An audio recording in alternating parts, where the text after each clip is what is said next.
Okay, so first question, what is your derby name and your number, and which teams do you play for? My derby name is Skim Milf. My number is 0% for obvious reasons. I play for the Ypsilanti Vigilantes. Okie dokie. You can look at me, remember. Oh, right. I was expecting you to be above oh, the camera. I see it. That's fine. And now I'm worried that I'm going to be like that weird person who's looking to the side. No, that's okay. Okay. No, I'll move closer and it'll be easier. I don't think you were looking directly in. I just wanted to make sure, because when we interviewed a couple other people, we clarified that, and then they proceeded to look directly at the camera. Okay. Let's see. What teams have you played for in the past? In the past, I have played for the Treetown Thrashers, which was one of the Ann Arbor Derby Dimes' former home teams. And ever since we got rid of the home teams, I have been on the Ypsilanti Vigilantes. So you're a founding member of the Ypsilanti I Vigilantes? am a founding member and the founding captain of the Ypsilanti Vigilantes. Nice. Have you been captain the entire time the team has been around? I have been the captain the entire time the Vigilantes have existed. You're so good at this. What is your preferred position on the track? Jammer, blocker, pivot? I prefer to be a blocker when I'm on the track. I am scared of being a jammer. I'm not the most successful jammer. I don't think my team would choose to put me there if they had a choice. I feel most confident as a blocker. Okay. Hold on just a second. Let me adjust the microphone.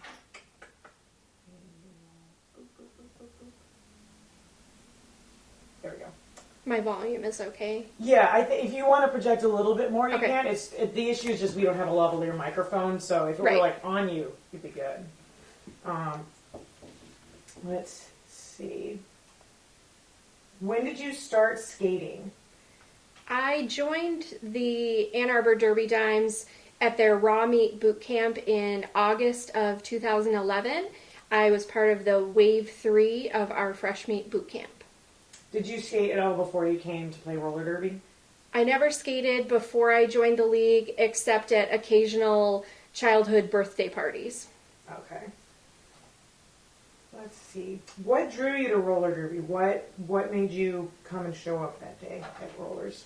A terrible place. I actually never intended to join roller derby. I had a couple of friends who were in the league, and I didn't see them as much after they joined the league. So I went to one of the recruiting events simply because I knew I would have the opportunity to see my friends there. And I kind of got roped into coming to raw meat. Back at Rollers, we could use rental skates to kind of decide whether or not we wanted to join. And I just decided to go for it. It's interesting. I didn't know that. Who knew you'd make 100 new friends? I know, right? And take you away from all your other friends. Let's see. What skills did you struggle with in fresh meat? I struggled quite a bit in fresh meat. I actually didn't pass my first skills assessment, which is not uncommon. In particular, I struggled with T-stops. I'm not sure why. Turnaround toe stops and bunny hops. Those were my nemesis skills.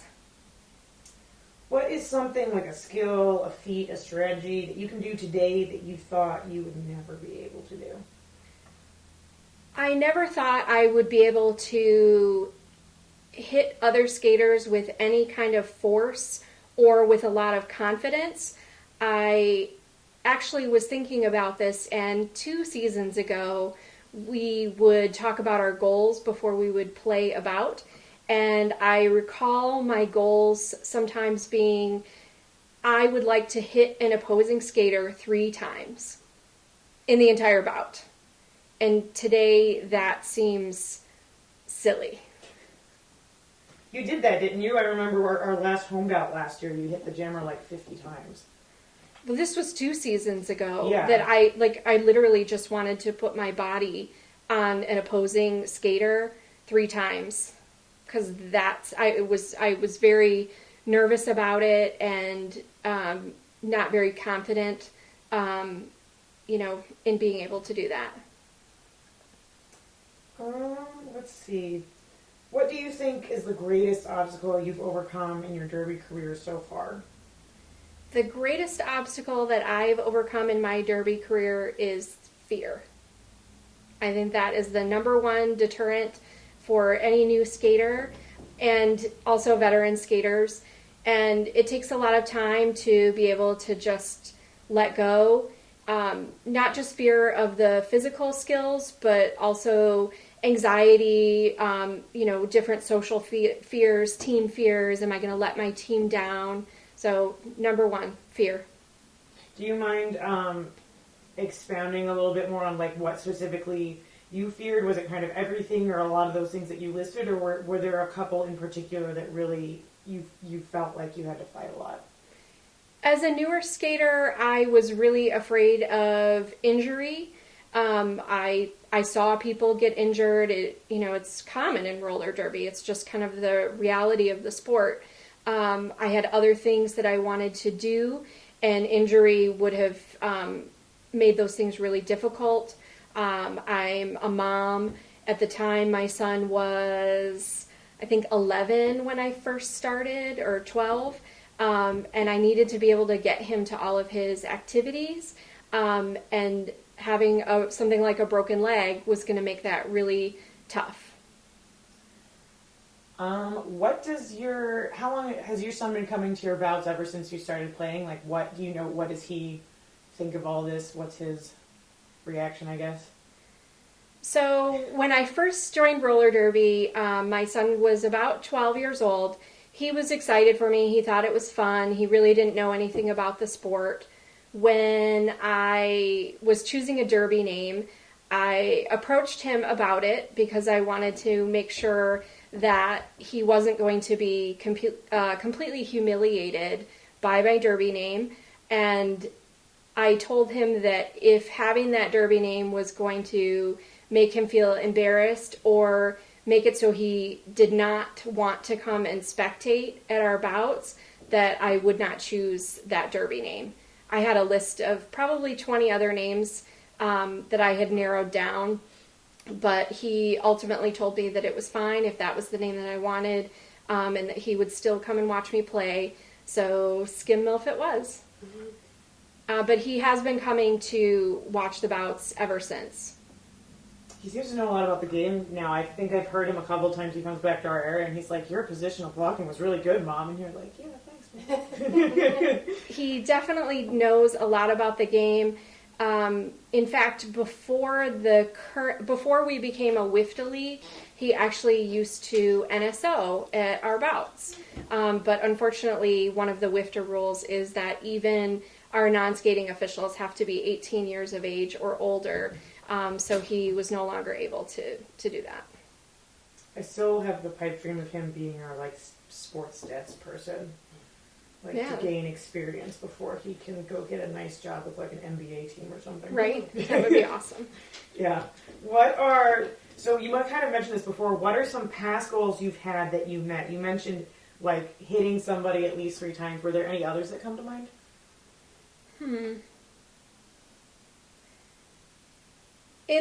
My previous goals definitely involved more physical contact and building up confidence, both confidence in playing and confidence with other team members, so getting past social anxieties and things like that. In addition, I am the fresh meat trainer for our league, and I've had a lot of goals that were related to that. And helping to groom our new skaters.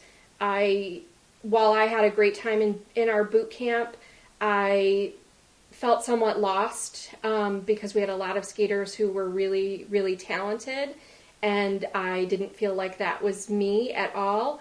And I felt like I needed some more individual attention in order to be successful, and so I set out to make those changes in our program. So I've had a lot of goals related to that. Okay, cool, thank you. What are your current goals? My current goal is for the Vigilantes to win the Mitten Kitten Division 2 title this year. Awesome. What are you doing right now to like work towards that goal? What are some things you've been focusing on or that the team has been focusing on? So the Vigilantes have been really focused already this season in order to make improvements from our performance last season. We had a very successful season, made a lot of improvements in our strategy. We're working on being a more cohesive team this season and employing more strategy into our gameplay, and definitely working on becoming a closer knit team, because I think if we're closer off the track and we appreciate each other as humans, that we will actually play better together. Awesome. Thank you. I didn't do a good job Oh, answering don't that worry. question. That's what editing is for. We can like clip the ums out, and it sounds like a full sentence. Perfect. Yeah. I don't need to give you a lot of editing work to do. Oh, no, whatever. I'll make somebody else do it. If you could tell your past Derby self one thing, what would it be? If I could tell my past Derby self one thing, it would be what I tell our fresh meat over and over and over again, and that is own your progress. It's something that I did not do during fresh meat. I think you get really fixated on all of the things that you can't do, and you don't recognize all the things that you can do that you couldn't do before.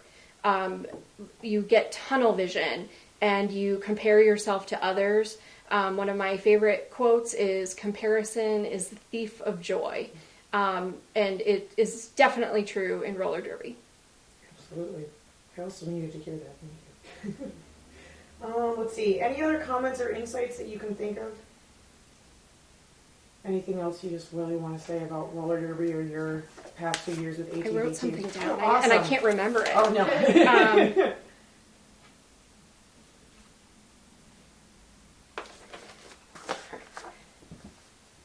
So I really believe that roller derby is a labor of love.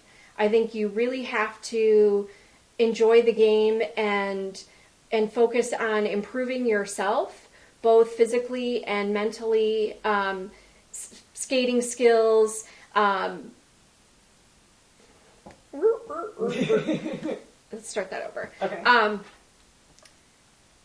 So I really believe that roller derby is a labor of love. You really need to focus on improving yourself both physically and mentally, and not comparing yourself to anyone else. If you can get past that, you can really enjoy it. It's such a wonderful community, accepting of all people, and it kind of gives you a sense of accomplishment that you may or may not have in other areas of your life. And I think it's really empowering. It's been a great journey for me. And I feel like a lot of people say that roller derby, there's a lot of personal discovery in your roller derby journey. All right. Thank you. That's it for my questions. Beast, it's your turn. Yeah. So these are more, hopefully might bring out stories. Okay. And the idea would be that if we later could make a documentary that would emerge from the stories. So actually, we don't know what it would be until Right. we'll talk. Right. So, but I'm trying to ask questions that get to that life outside derby, or where life touches derby, or invades and back and forth. So, Right. Okay. So first of all, what kinds of conflicts come from the outside of derby, or what kinds of, or times when you've had to struggle to maintain derby because of pressures from the rest of the world? From the rest of your life? Yeah, and including sort of, real conflicts, or could be logistics, or it could be, dealing with expectations about how to be a human being, or, Right. that kind of thing. Yeah. So And in this, am I also repeating the questions Or you back? just Or phrase as it in just... don't worry about Okay. Okay.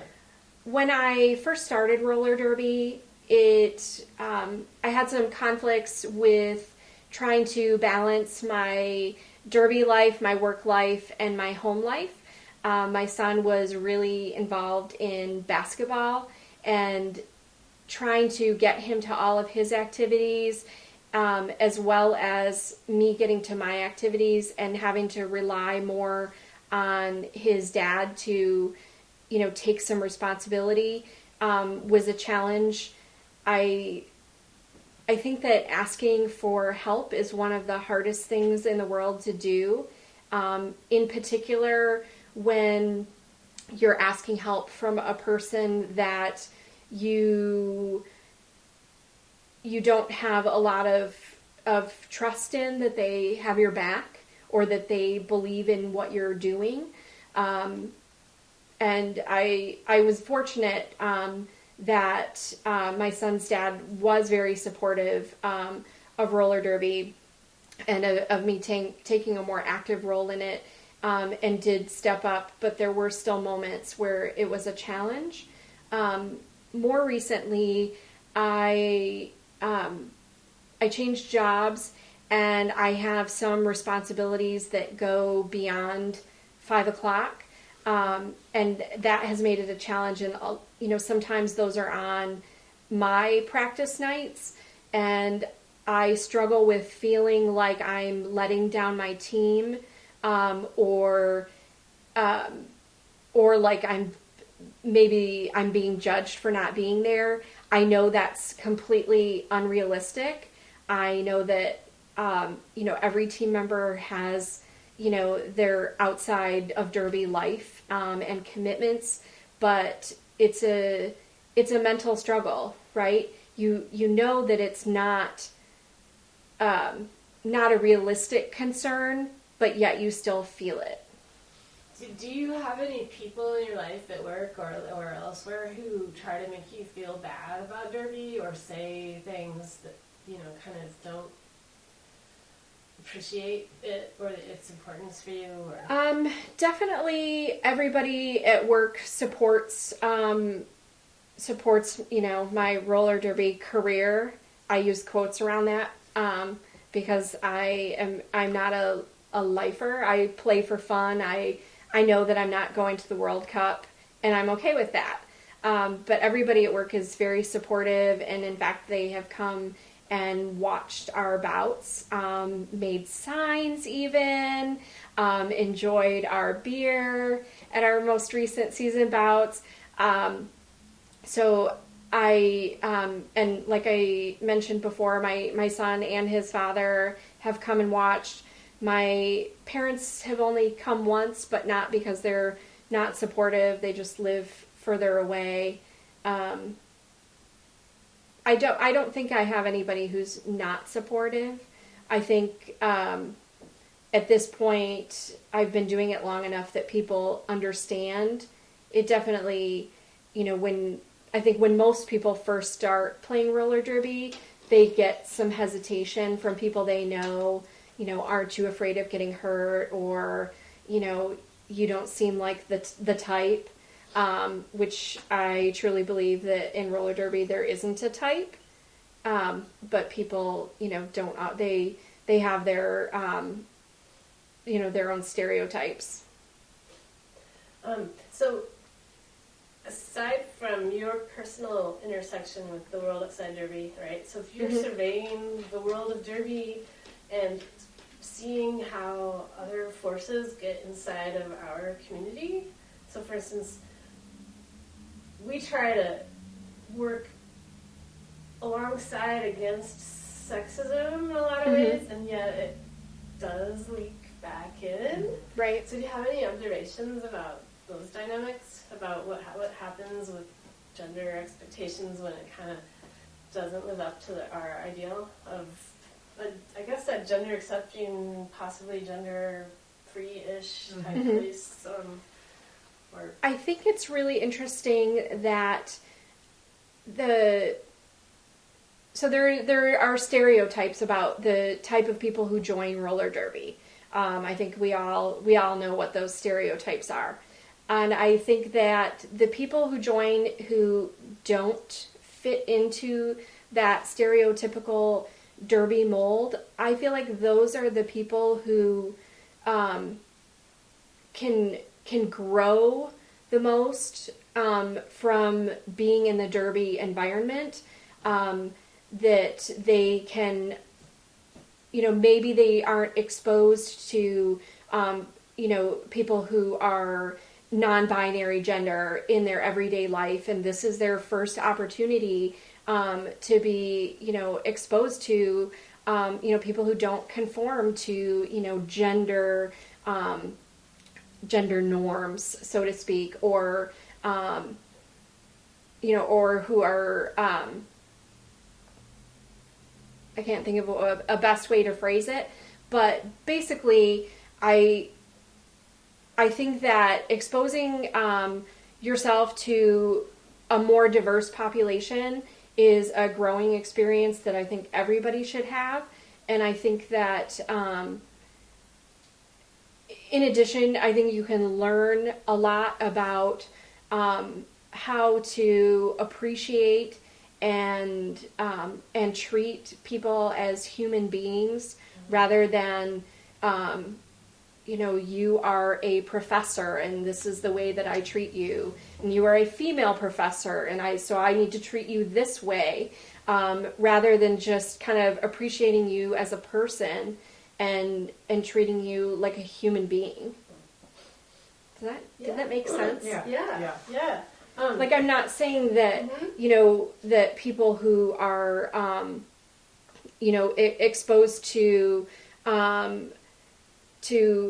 gender non-conforming people in their everyday life can't learn something from the roller derby community. I just think that there's a particular trajectory for people who otherwise would not be exposed to that population. Yeah. That made me think while you were talking about how it seems like other leagues besides ours are more in danger of, I guess if I put it that way, getting taken over by the typical male coach, male bosses type thing. And is there tension in our league about how that works, or whether is there some, I don't know. I guess you know what I mean. How would you do that? I would phrase it basically as based upon my experience anyway, I feel like A2D2 does not put up with bullshit from men. We appreciate that we're a skater-run, skater-trained league that is trained by women and is a women-centered space.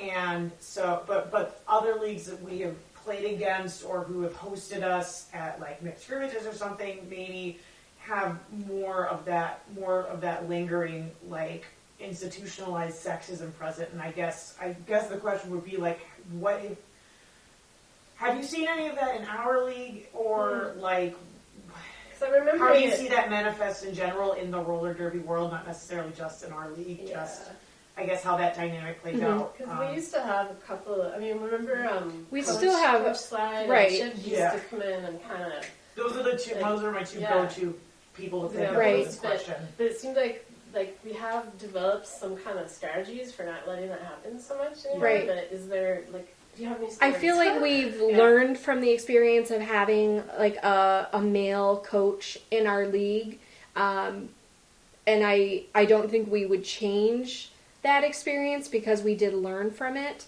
but we're definitely a skater-run, skater-coached, skater-trained league, and we do come across opponents who have male coaches, and I can say that probably 95% of the time it's not as pleasant as an experience as playing against teams who are coached by skaters.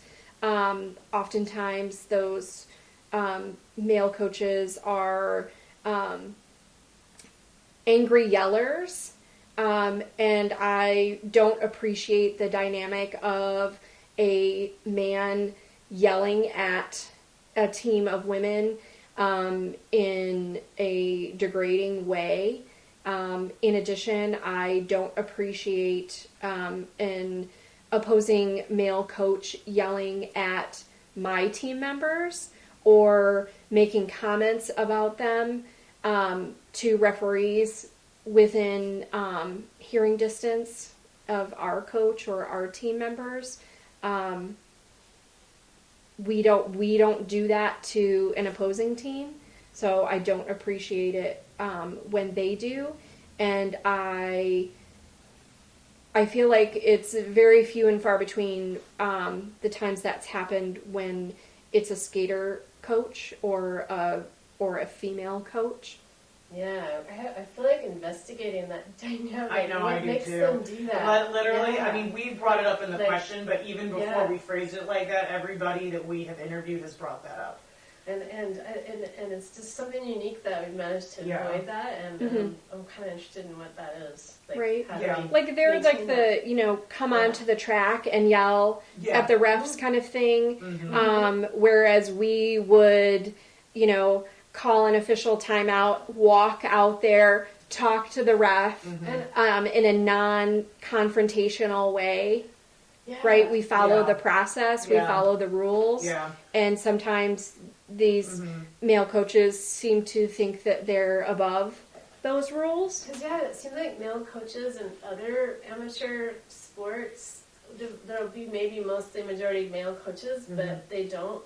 Not that there's not that 95% of yellers. Right. Somehow, it seems like there are more of them in the rule anyway. But that's very. And I don't know if that comes from, from other sports, right? Where they think this is how a coach is supposed to act. And so they behave accordingly. Or is it about? Because Yeah. I don't personally understand having a coach who doesn't play the sport. So there is a team that has a male coach who is a skater on a men's roller derby team, and I can appreciate why they chose him as a coach, Right. because he does understand the game and the strategies and the struggles. But I can't understand having a coach who has never played the sport that you're playing.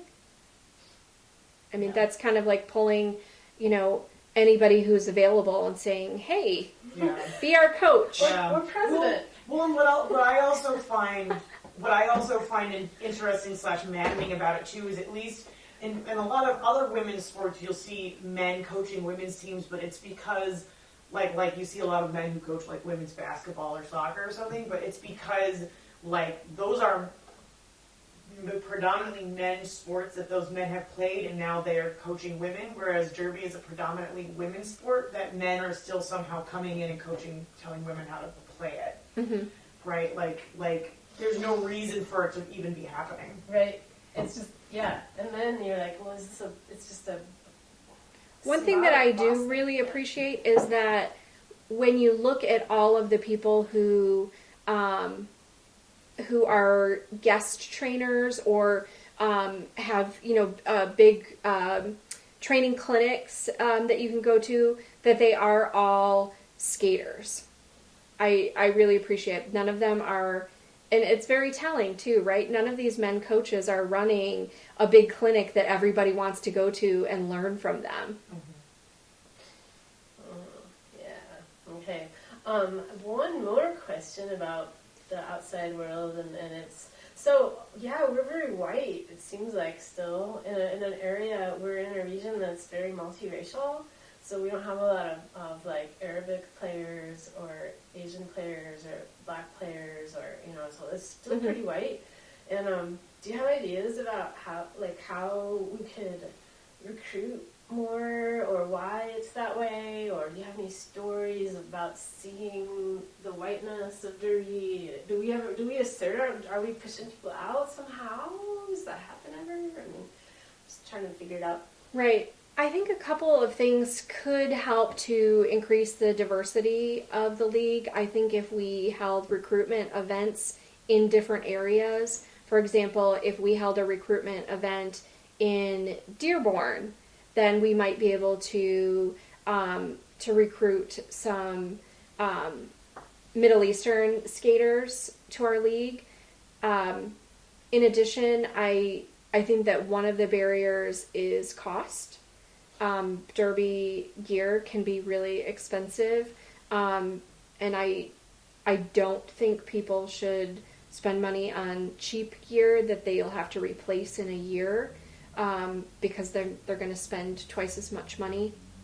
And so I think we've done a good job of having loaner gear or used gear for purchase, but we probably could do a better job of advertising that at recruiting events. But ultimately, I think having recruiting events that are outside of Ann Arbor while not invading another league's catchment area would be beneficial and increase the diversity of the league. But yes, the league is predominantly white.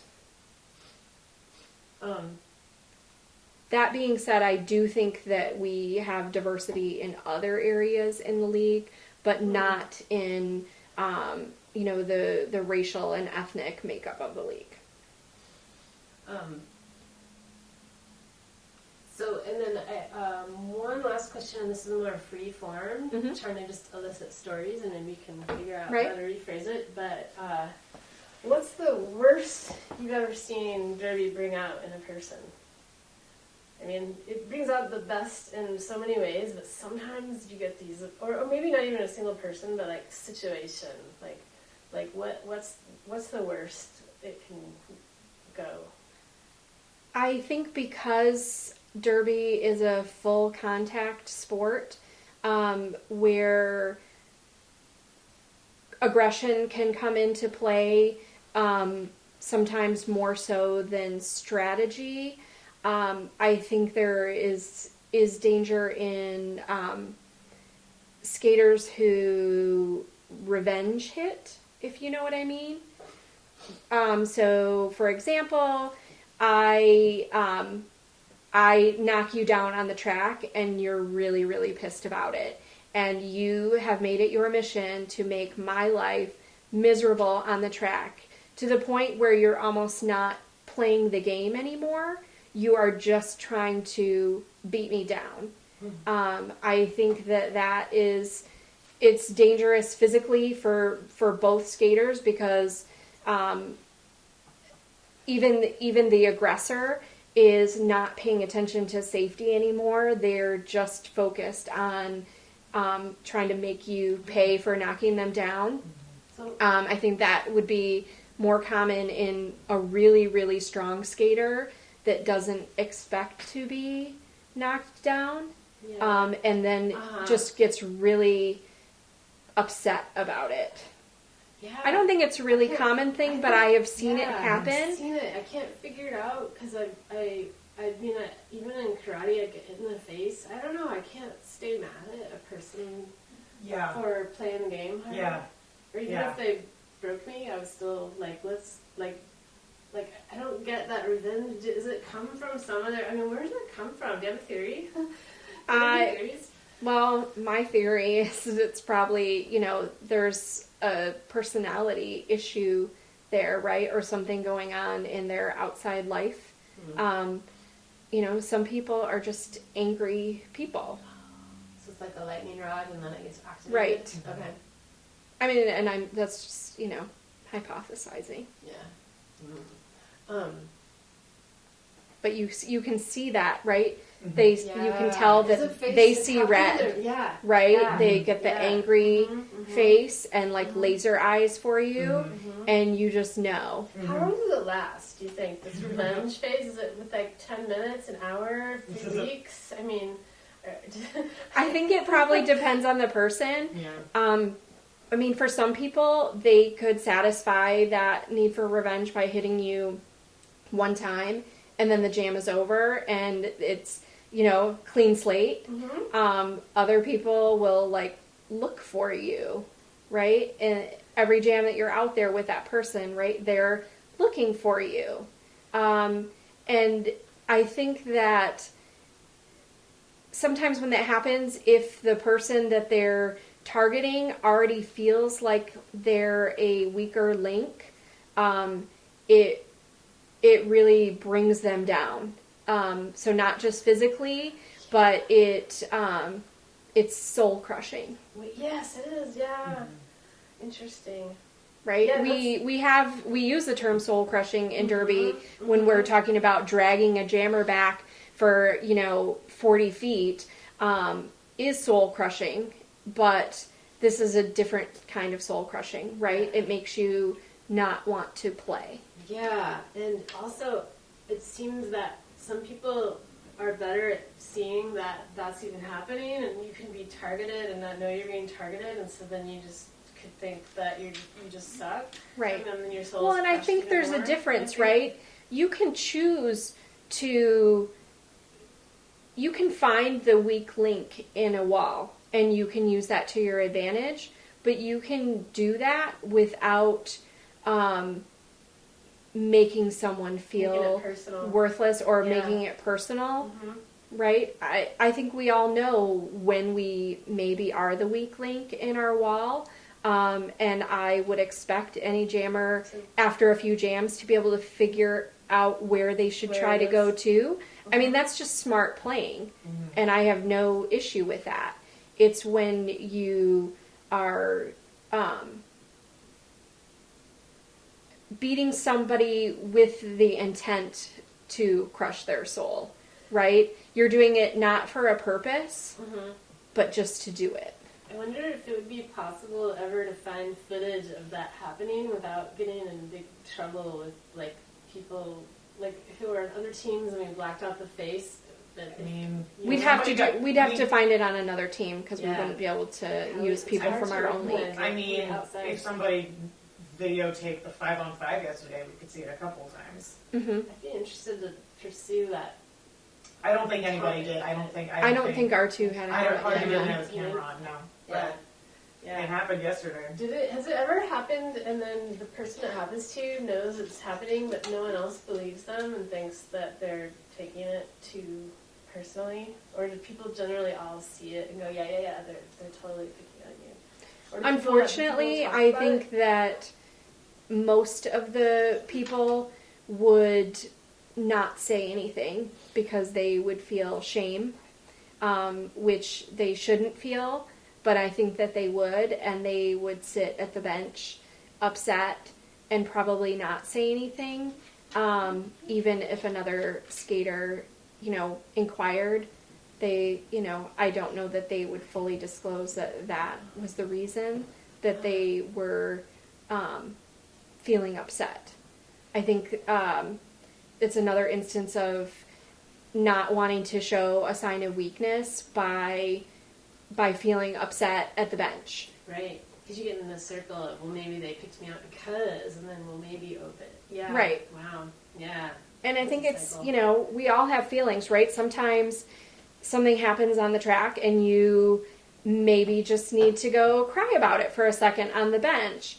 And I don't think that those feelings should be stifled because otherwise they're just sitting there right beneath the surface and it's difficult to move on from that. So I think it's more important to feel your feelings so that you can move forward. Yeah. Thank you. Yeah, I have no, that's, yeah. Every time we do this, we get a little different trajectory. I was thinking while you were talking too, it could be cool later on if we had a focus group with people bringing up like a whole conversation. Yeah, that might totally. lead to, Totally. I don't know how much it would fall under my purview as like chair of PR, but I'd be down to have that with if I have time. Oh no, I wouldn't want to pay extra. Sunday. Yeah. Okay. You anywhere? No, I'm good. Thanks, Mom. I hope That's I good. did what I was supposed